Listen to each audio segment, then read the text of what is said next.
Llegando por aquí, me dijeron que hay unos niños que les gustan mucho los cuentos. ¿Eres tú? ¿Te gustan los cuentos?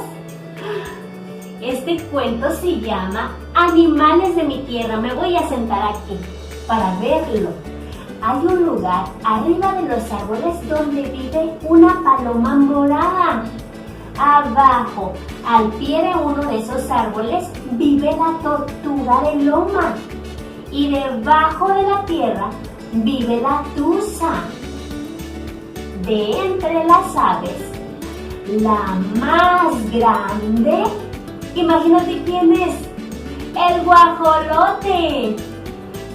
La mediana es la chachalaca.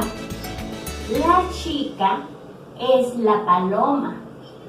Y la pequeñita es la chuparrosa. El zorro es un animal que vive lejos de las personas en el monte. En cambio, el perro vive cerca de las personas. Conozco un animal que se llama ardilla voladora. No es un pájaro, pero vuela arriba de los árboles. ¡Qué bonita historia! La autora de este cuento dice que son para niños de preescolar y que ellos aprendan a distinguir lo que está cerca, lo que está lejos, lo que está arriba y lo que está abajo. Nos vemos en el siguiente video.